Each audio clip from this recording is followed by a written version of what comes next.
Bismillahirrahmanirrahim. Selamat malam Prof. Teddy, salam sejahtera buat kita semua. Semoga berada dalam keadaan sehat tanpa kurang satu apapun. Terima kasih atas kesempatan dan kelonggaran waktu yang telah diberikan Prof. Walaupun sempat terlewat, kami akan tetap berusaha semaksimal mungkin menyelesaikan tugas ini sebagai bentuk tanggung jawab kami selaku mahasiswa dalam mata kuliah manajemen keuangan. Sebelum masuk ke permasalahan, izinkan saya memperkenalkan diri karena katanya kesan pertama itu penting. Meski ini bukan presentasi pertama dan juga bukan presentasi yang terakhir tentunya ya, Prof. Walaupun videonya sempat delay karena realita, maka saya buka dengan pantun. Jalan ke pasar membeli terasi, pulangnya mampir beli advokat. Saya Budi Herlina hadir di sini, siap presentasi dengan penuh semangat. Manajemen keuangan mata kuliahnya, walau sempat tertunda videonya. Untuk Profesor Teddy Chandra, semoga sehat dan bahagia selalu adanya. Baik, Prof. Teddy, kali ini saya akan mencoba membahas tentang capital budgeting atau penganggaran modal. Materi ini akan kita bahas dalam bentuk studi kasus yang sudah ada agar lebih aplikatif dan mudah dipahami. Yuk langsung saja kita bahas, namun sebelumnya izinkan saya untuk berbagi layar terlebih dahulu. Berikut adalah kasus untuk menghitung obligasi atau hutang perusahaan. Di dalam kasus ini, PT Pelita berencana membuka dua usaha, yaitu usaha L dan usaha S. Adapun investasi yang dibutuhkan masing-masing adalah sebesar 1.000 juta rupiah yang terdiri dari 200 juta untuk modal kerja dan 800 juta untuk investasi. Sementara struktur modal perusahaan saat ini memiliki hutang sebesar 25%, saham preferen sebesar 15%, yaitu jenis saham yang memiliki hak istimewa yang diberikan kepada pihak tertentu atau orang tertentu, misalnya kepada pemegang saham, dan yang terakhir adalah saham biasa sebesar 60%. Nah, ini adalah merupakan struktur modal perusahaan yang terdiri dari hutang, saham preferen, dan saham biasa. Sedangkan data-data lain yang ada sebagai berikut. Sedangkan data-data lain adalah sebagai berikut. Suku bunga bebas risiko sebesar 6%. Biasanya suku bunga yang digunakan adalah suku bunga Bank Indonesia. Return yang diharapkan di pasar adalah sebesar 10%. Di sini kita menghitung berapa persen rata-rata saham yang ada di pasar. Biasanya diambil dari rata-rata return di IHSG. Berikut pajak perusahaan sekitar sebesar 30%. Risiko pasar atau biasanya disebut dengan beta sebesar 1,2. Apa itu risiko pasar? Risiko pasar adalah risiko yang timbul akibat perubahan kondisi pasar secara umum yang dapat mempengaruhi seluruh investasi atau proyek. Tidak hanya yang spesifik saja, atau risiko yang akan kena untuk semua perusahaan, baik perusahaan kecil maupun perusahaan besar. Bedanya, ada perusahaan yang efeknya lebih besar dan ada perusahaan yang efeknya lebih kecil. Berapa besar dan kecilnya, batasnya adalah 1. Kita lanjut untuk membahas studi kasus di sini. Saya akan mencoba menjelaskan sedikit tentang beta atau risiko pasar. Beta sama dengan 1. Baik, sebelum kita lanjut, ada baiknya kita jelaskan perbedaan antara hutang, saham preference, dan saham biasa. Untuk lebih mudah dipahami, saya buatkan dalam bentuk tabel. Hutang, saham preferen, dan saham biasa. Oke, kita lihat perbedaannya. Return atau bunga atau dividen, hutang ada, saham preferen ada, dan saham biasa ada. Terus kondisi jika perusahaan rugi, bagaimana dengan bunga dan dividen? Kalau di hutang ada, saham preferen ada, saham biasa tidak ada. Kadang untuk saham preferen, perusahaan punya kebijakan walaupun perusahaannya rugi tetap dibagikan dividennya bersama dengan bunga. Sementara untuk hutang juga sama. Untuk hutang perusahaan mau untung mau rugi tetap dibayarkan. Contohnya kita pinjam uang di bank, itu bank tidak mau tahu dan tetap akan menagih kepada kita. Terus bagaimana kalau hak suara? Hak suara untuk hutang tidak ada, kalau saham preferen ada, saham biasa ada. Dalam struktur modal perusahaan, hutang tidak memberikan hak suara karena pinjaman hanya bertindak sebagai kreditur. Berbeda dengan saham preferen yang memiliki hak suara terbatas dan biasanya hanya muncul saat hak-haknya seperti dividen tidak terpenuhi. Sedangkan saham biasa bisa memberikan hak suara penuh karena pemegangnya adalah pemilik sesungguhnya yang berperan aktif dalam pengambilan keputusan perusahaan, seperti pemilihan direksi dan kebijakan strategis lainnya. Kemudian, jika likuidasi, hutang ada yang pertama, saham reference yang kedua, dan saham biasa adalah yang terakhir. Apabila terjadi likuidasi, maka perusahaan tersebut akan dijual dan hasilnya akan dibagikan. Pertama yang dibayarkan adalah hutang, saham reference yang kedua, dan yang terakhir adalah saham biasa. Saham biasa ini pun jika ada sisa, kalau tidak ada sisa, saham biasa pun tidak mendapatkan apa-apa. Sebenarnya, saham reference ini sering disebut sebagai hibrida karena mempunyai sifat gabungan antara saham biasa dan utang. Dikatakan mirip saham biasa karena sama-sama bagian dari ekuitas perusahaan.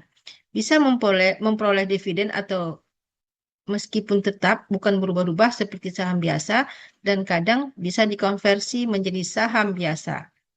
Dikatakan mirip utang karena dividen saham reference bersifat tetap seperti bunga utang, tidak punya hak suara seperti kreditur, cuma dalam beberapa kondisi khusus bisa diberikan hak suara dan mempunyai prioritas lebih tinggi dari saham biasa dalam hal pembagian dividen atau likuidasi aset. Karena itulah saham preferen sering digunakan sebagai alternatif pendanaan yang fleksibel. Kemudian dilihat dari risiko, saham biasa mempunyai risiko yang paling tinggi. Otomatis saham biasa akan menuntut return yang lebih besar. Hutang mempunyai risiko rendah, dan saham preference mempunyai risiko sedang. Kenapa saham biasa dikatakan mempunyai risiko paling tinggi? Ya, karena itu tadi, jika perusahaannya likuidasi, mereka paling akhir dalam antrian pembagian aset. Syukur-syukur kalau asetnya masih tersisa. Kalau asetnya sudah habis, saham biasa ini tidak mendapatkan apa-apa, maka risikonya paling tinggi. Selanjutnya dilihat dari return yang diharapkan oleh perusahaan berupa biaya modal. Namun bagi investor ini return, hutang lebih rendah, saham reference sedang, dan saham biasa lebih tinggi. Dan ini sudah sesuai dengan risk and return principle.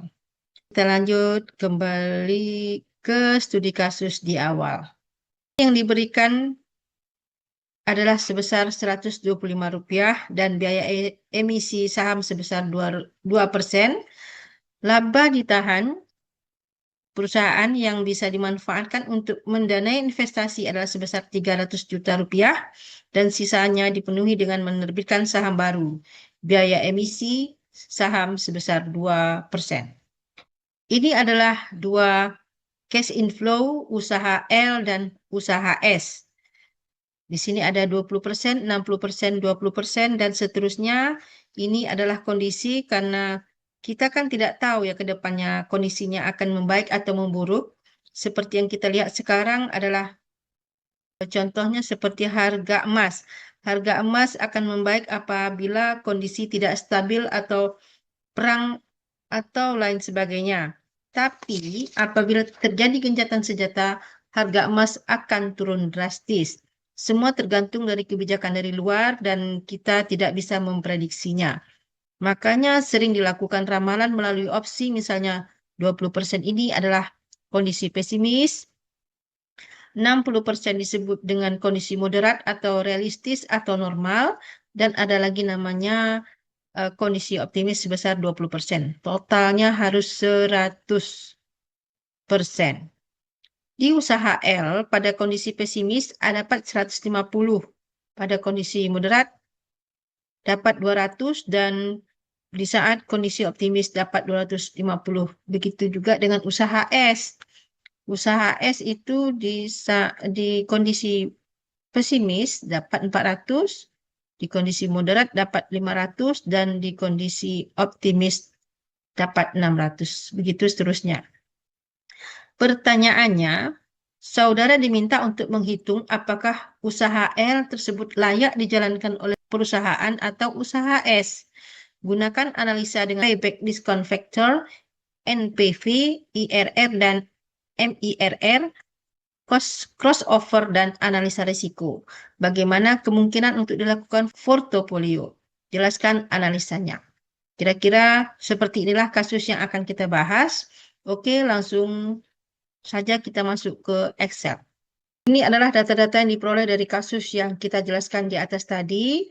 Suku bunga bebas risiko sebesar 6%, return pasar 10%, pajak perusahaan 30%, risiko pasar atau beta 1,2, harga saham 1.000, dividen tahun lalu 200, investasi 1.000, harga pari obligasi 1.000, harga diskon obligasi 925, kupon obligasi 12%, dividen saham preferen 125, harga saham preferen 1.500, biaya emisi saham preferen 2%, biaya emisi saham biasa 2%, dan reinvest rate sebesar 10%. Yang pertama, kita buat modalnya dulu. Utang berapa? Utang modalnya berapa? Sini terlihat di sini utangnya adalah sebesar 150, saham preference-nya sebesar 150 juga. Saham preference yang direncanakan akan diterbitkan sebanyak 100.000 lembar, kalau sendirinya sebesar 300. Totalnya baru 700, padahal investasi yang diharapkan adalah 1.000. Berarti masih kurang 300 juta. Jadi yang 300 ini diambil dari saham baru. Kita bikin 300 saham baru supaya dapat 1.000. Oke. Selanjutnya kita cari komposisi. Komposisi ini kita tinggal bagi modal, hutang dibagi sama dengan hutang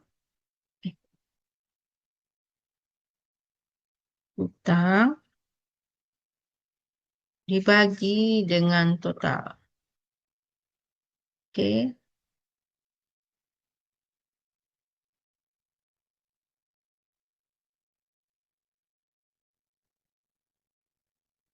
Cara mudah, kita ambil ini saja, terus kita lock ke bawah, kita tarik ke bawah. Kemudian kita hitung cost. Cost ini biaya hutang atau cost of debt atau KD tahun pertama adalah cost of debt atau KD tahun pertama sama dengan 1 sampai 5. Hutang pada waktu kita menerbitkan hutang, yang kita terima netnya adalah hanya 925. 925 karena kita mengeluarkan, jadi kita bikin minus.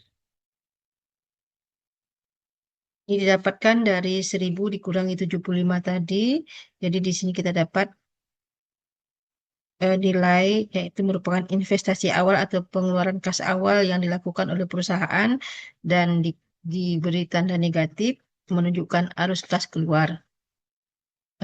Begitu selanjutnya kita dapat bagikan sebesar 12% dari 1.000, yaitu 1.000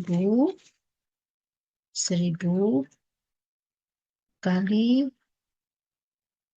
12%.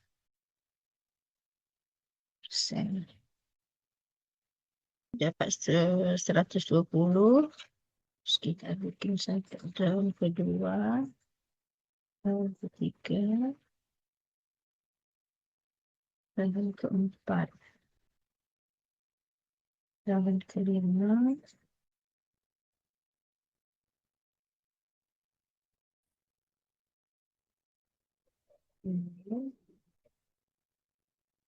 1000. Sehingga total bunganya bisa kita pakai rumus IRR. Didapat biaya bunganya sebesar 14,19%. Kemudian KD-nya berapa? Rumus KD adalah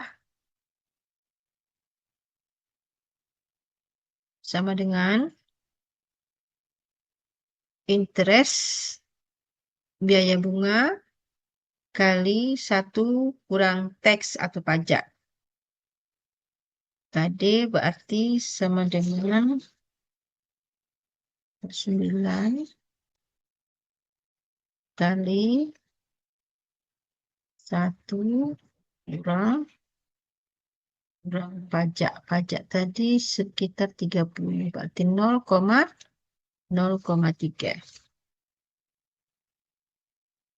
Kurang sama dengan dapat angka 9,94%. Jadi hasil KD-nya adalah 9,94%. Menurut teori Modigliani dan Miller, dijelaskan bahwa pajak bisa mengurangi biaya bunga sehingga bisa meningkatkan laba perusahaan. Karena biaya bunga bisa dibebankan sehingga dapat dikurangkan secara fiskus yang bisa mengurangi biaya bunga. Yang seharusnya kita bayar 14,19%, karena ada pengurangan pajak, maka kita cuma dibebankan sebesar 9,94%. Kemudian untuk hutang kita pindahkan ke kolom biaya hutang.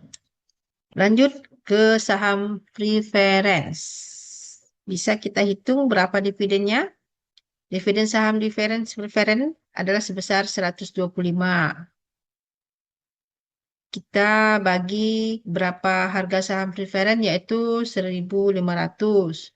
Kemudian kita kali 1 dikurangi biaya emisi saham.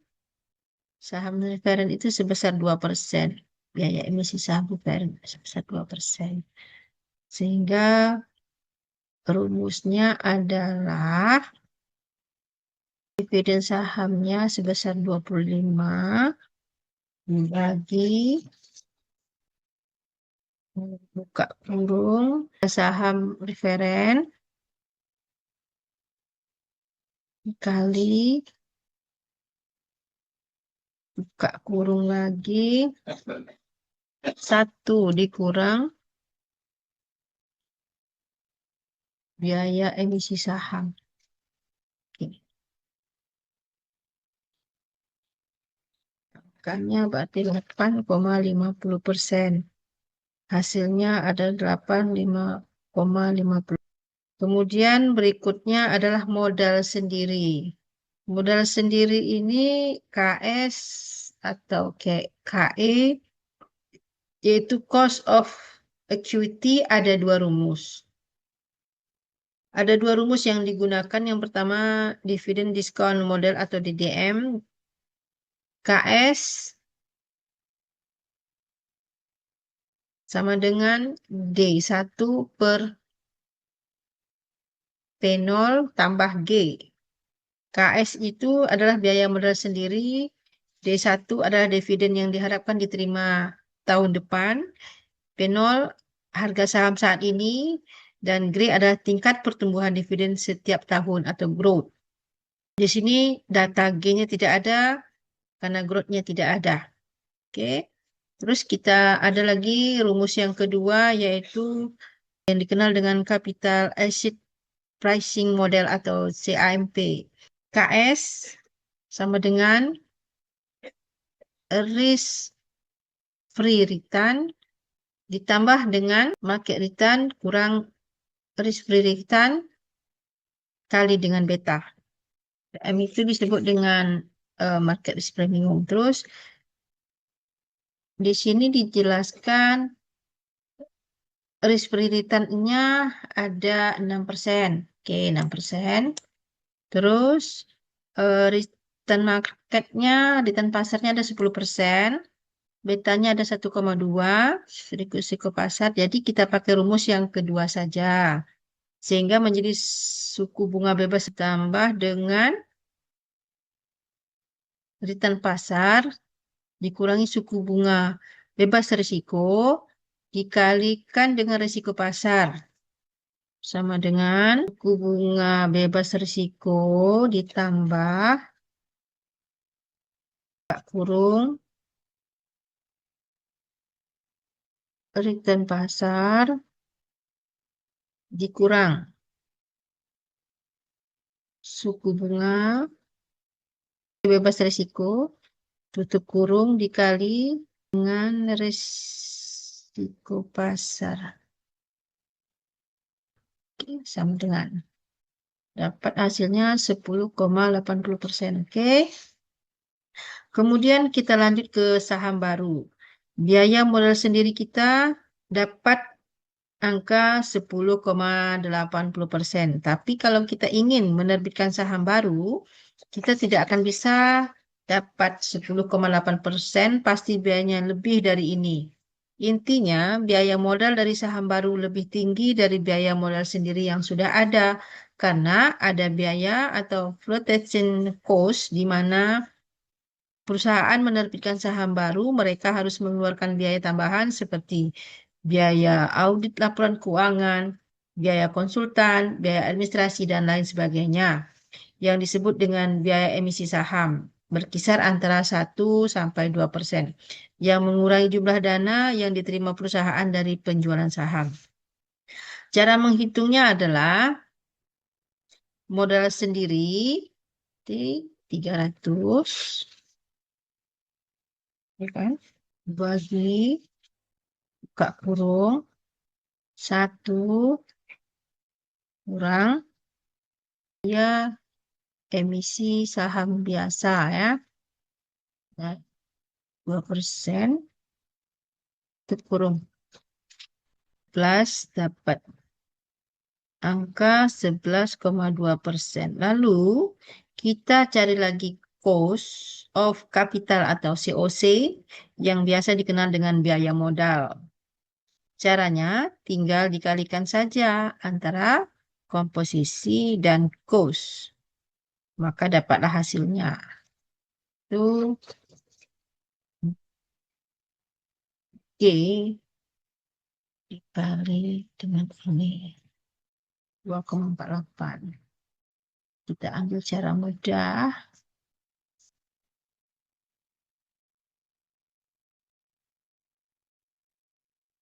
Oke.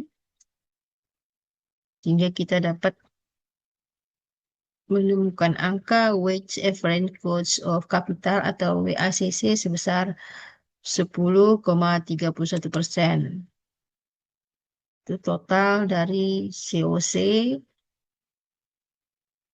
selama dari struktur modal 10,31%. Oke. Selanjutnya kita tinggal jumlahkan, maka dapatlah angka yang tadi kita bilang. Selanjutnya kita akan menghitung nilai dari NVV, IRR, dan MIRR. Yang pertama kita mencoba menghitung usaha L. Usaha L itu kondisi pesimis, moderat, optimis. Kita harus cari rata-rata terlebih dahulu. Mencari rata-rata adalah 50 kali P20 ditambah kali 20% sama dengan 200. Untuk mempermudah cara cepat, kita ambil ini, kita kunci dengan solar. Oke, bawah. Oke. Yang kedua kita cari VV atau present value. CV-nya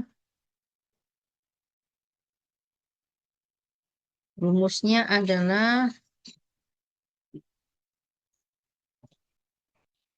PV FV per 1 tambah I pangkat N. Dan E 21 dibagi buka kurung 1 kurang interest dikurung kali 1 ya. Coba salah juga. K2 kali 22 1 21. Oke. Terus yang berikutnya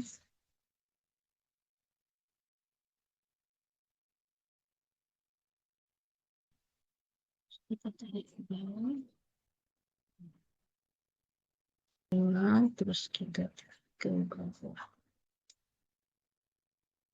Kita akan mencari payback. Payback adalah berapa lama waktu yang dibutuhkan agar modal ditanam bisa kembali. Selanjutnya kita akan mencari payback. Payback adalah berapa lama waktu yang dibutuhkan agar modal yang ditanam bisa kembali. Jadi bagi investor bisa mengetahui kapan modal akan kembali dengan menggunakan metode ini. Ini adalah alasan kenapa metode ini populer, terutama untuk pengambilan keputusan cepat.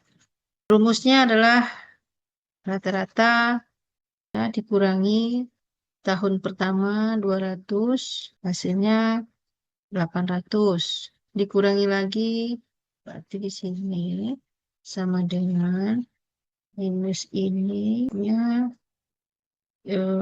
800 dikurangi dengan 250. Juga selanjutnya. Kalau yang di sini berarti di tahun keempat 250 dikurangi 350 dapatnya minus 100 kan? Kalau sudah minus berarti di sini harus kita hilangkan 250, sisanya kita bagi dengan 350, terus kita kalikan 12 bulan.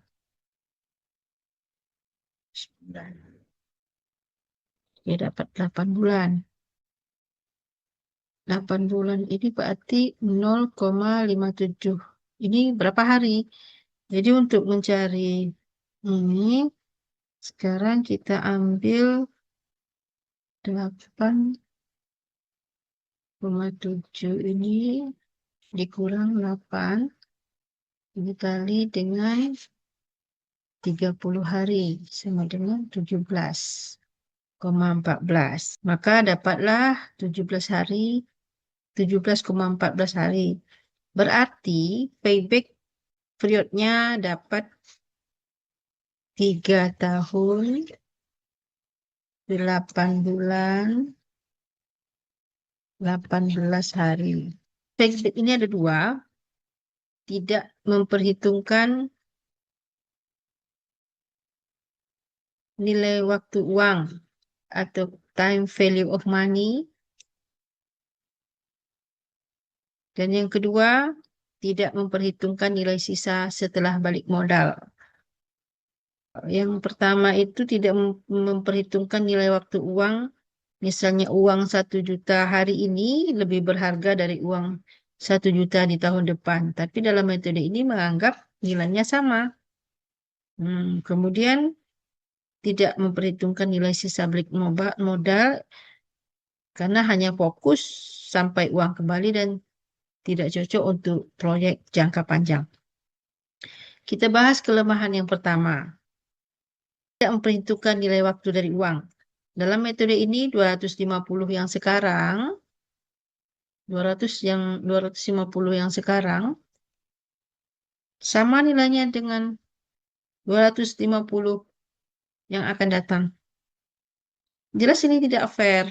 Maka dari itu perlu dibuat satu metode baru untuk mengantisipasi nilai waktu dari uang ini, yaitu payback discount. Caranya bagaimana? Caranya sama dengan sebelumnya. Bedanya kita ambil dari PV sehingga didapat. Oke, kita coba untuk mencari payback discount. Rumusnya sama dengan minus ini PV kurang 0,51 hari ini sama dengan berapa? Berarti dikali 30 hari. Diperoleh 4 tahun. Artinya, waktu yang dibutuhkan untuk mengembalikan investasi awal berdasarkan nilai sekarang berbeda dengan metode payback biasa. Payback diskon ini memperhitungkan bahwa uang hari ini lebih berharga daripada uang di masa depan. Jadi, meskipun arus kas mungkin cukup mengembalikan investasi dalam jangka waktu 3 tahun secara nominal, saat dihitung, nilai sekarangnya atau VV butuh lebih lama yaitu 4 tahun, 7 bulan, 16 hari. Karena setiap arus kas sudah didiskon atau diturunkan nilainya. Angka ini menunjukkan waktu aktual pengembalian investasi yang lebih realistis secara finansial. Jika seandainya kita menggunakan uang pinjaman dari bank dengan bunga 10,31% tadi, maka dalam jangka waktu 4 tahun, 7 bulan, 16 hari kita sudah bisa balik modal. Tapi kalau kita pakai uang sendiri, balik modalnya adalah 3 tahun, 8 bulan, 18 hari. Net present value. Jadi dikatakan kelemahan dari payback rate adalah 2, yaitu yang sudah kita jelaskan tadi. Di sini walaupun masih ada sisa, tetapi tetap tidak dihitung, maka menutupi kelemahan-kelemahan itu kita gunakan NPV. Bagaimana caranya? Pertama, kita jumlahkan VV, total semuanya. Dapat angka 91,67. Atau cara kedua, kita ambil dari DC. Kalau kita investasikan 1.000 dengan rata-rata pendapatannya, maka setelah dipotong dengan bunga, maka didapat keuntungan 91,67. Yang kedua, kita coba menghitung dengan metode IRR atau Internal Rate of Return. Cara mencarinya sama dengan yang tadi juga, yaitu IRR sama dengan. Artinya, dengan tingkat bunga 10,31% dapat keuntungan 91,67%, maka dengan IRR kita mencoba mencari dengan investasi seperti ini ternyata didapat 13,45. Biasanya investor akan bertanya 3 hal. Kapan balik modal? Berapa untungnya? Untungnya 91,67%. Dan berapa persen untungnya? Persennya adalah 13,45%. Ini keuntungan investasi dalam bentuk persen. Kalau kita ingin melihat layak atau tidaknya, bisa kita bandingkan dengan 10,31% dan masih tersisa 3,14%. Berarti masih oke, masih bisa dijalankan. Berikut metode MIRR. Bagaimana cara mencarinya? Kita buat sama dengan MIRR. Buka kurung.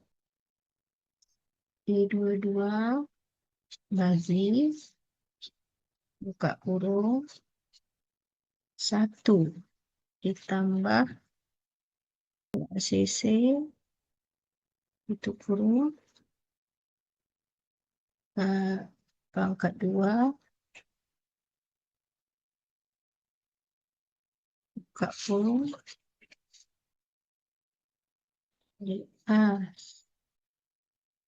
A22 kali 2 kurung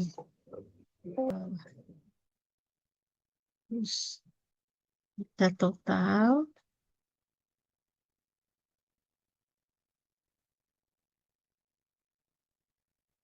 Sementara STD-nya cari dengan menggunakan rumus. Ini varians di pangkat 0,53,70. Terus kita cari Z. Z ini sesuai rumus sama dengan X dikurang sama dengan 0 kurang 91,67. 61,7 ini berarti tadi NVV per STD 53,701. Rumusnya berarti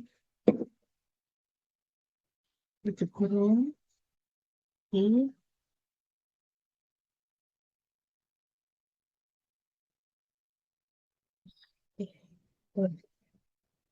habis ini ada rumusnya adalah 0 S this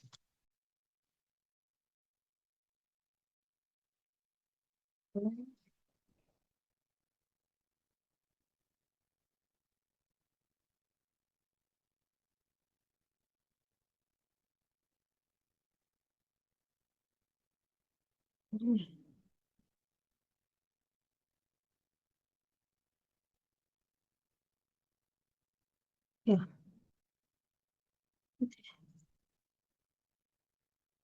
10%. Ininya harus pakai basic S.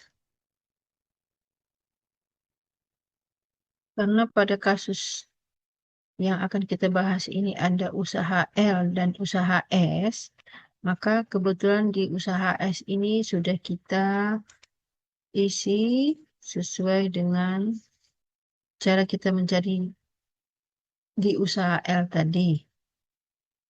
Sehingga dengan demikian kita bisa membuat perbandingan.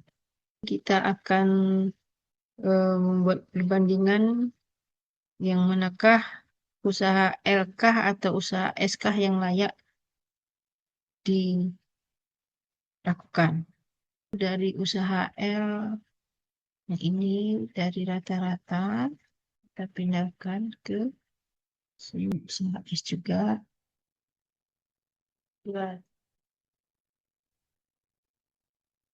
Kemudian kita hitung selisih. Kita tinggal tarik ke bawah. Ini kita bisa cari crossover-nya berapa. Crossover dapat kita cari dari total. Ini bisa kita cari dengan menggunakan rumus IRR. Crossover-nya 5,61%. ACC-nya ini kita bikin di angka 0,06%. Angkanya 5,61%, 10,15.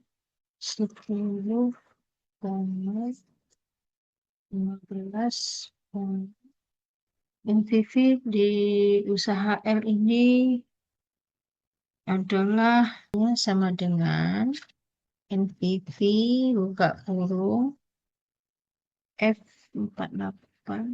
Selanjutnya usaha S. Usaha S ini sudah kita ketemukan tabelnya, kemudian kita cari ke dalam crossover analisis. Kita ambil, terus kita cari di sini. Di sini kita tulis Atau ganti jadi cross, bisa ya? Crossover analysis. Kita masuk ke rekapitulasi. Usaha L ini dapat tadi kita cari 3 tahun 8 bulan 18 hari. Sementara usaha S 2 tahun 7 bulan 28 hari. Dan payback diskon. Payback diskonnya kalau yang usaha L tadi dapatnya 4 tahun 7 bulan 16 hari. Untuk usaha S 3 tahun 7 bulan 1 hari. PV di usaha L kita dapatkan tadi sebesar 91,67. Dapatkan 136 PV-nya. Terus IRR yang di usaha L tadi dapatnya 13,45 ya. Sementara di usaha S IRR-nya 17. Usaha L 12,14%.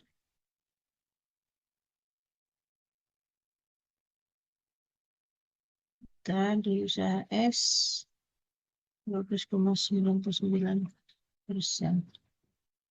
Yang di usaha L adalah sekitar 4,39%. S 4,74 dan 8,47. Berdasarkan hasil rekapitulasi pada gambar, kita bisa bandingkan dua usaha, yaitu usaha L dan usaha S, menggunakan beberapa indikator kelayakan investasi. Kemudian di sini dapat disimpulkan, jika kamu adalah investor yang agresif dan mencari return tertinggi, maka usaha S lebih layak dipilih karena pertama payback lebih cepat, NPV dan IRR lebih besar, potensi untung lebih tinggi. Tapi jika kamu adalah investor yang sangat konservatif dan mengutamakan minim risiko, usaha L bisa dipertimbangkan karena probabilitas rugi lebih rendah yaitu sekitar 4,39%. Namun secara finansial dan ekonomis, usaha S lebih layak untuk dipilih karena memberikan hasil yang lebih besar dan lebih cepat. Demikian pemaparan yang dapat kami sampaikan mengenai manajemen keuangan khususnya terkait capital budgeting dan konsep-konsep penting di dalamnya seperti IRR, payback, period, dan cost of capital. Kesimpulannya, pengambilan keputusan investasi jangka panjang tidak bisa mengandalkan intuisi, tetapi harus berdasarkan perhitungan yang logis dan terukur.